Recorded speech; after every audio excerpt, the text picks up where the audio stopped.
Hello guys, back to my YouTube channel. আজকে আপনাদের তৈরি করে দেখাবো শর্মা।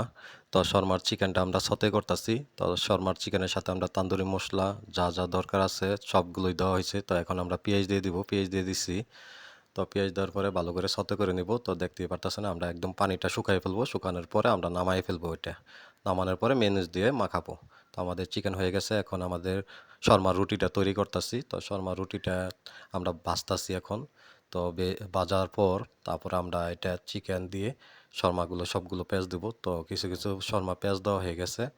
তো আমরা এটার ভিতরে ফ্রেঞ্চ ফ্রাই দিছি, চিকেন দিছি। তো চিকেনটা আমরা মেনুজ দিয়ে ভালো করে ম্যারিনেট করে নিছি। তো এখন দেখতে পারতেছেন আমরা এগুলো একে একে মানে কি তৈরি করা হইতাছে।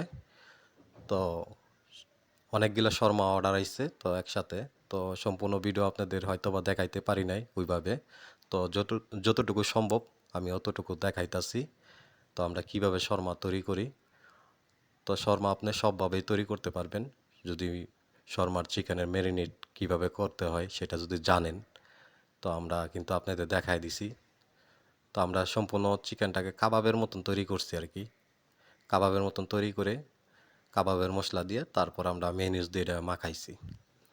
তো পেঁয়াজটা আমরা চিকেনের সাথে দিয়ে দিছিলাম, যখন হাফ চিকেনটা হয়েছিল তখন দিয়ে দিছিলাম। তো দেওয়ার পর তারপর আমরা পানিটা শুকানোর পর নামাই ফেলাইছিলাম চিকেনটা। তারপর আমরা মেয়োনিজ দিয়ে মাখাইছি।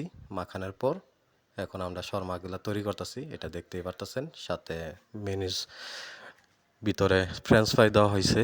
ফ্রেঞ্চ ফ্রাই দেওয়ার পর আমরা সবগুলো একে একে র্যাপিং করতেছি। তো অনেকগুলোই আমাদের শর্মা তৈরি করতে হয়েছে আজকে। তো দেখতেই থাকুন আপনারা কিভাবে আমরা কি করতেছি। তো প্রায় আমাদের শর্মা তৈরি করা শেষ হয়ে গেছে। তো আপনাদের ভালো লাগলে লাইক কমেন্ট করবেন।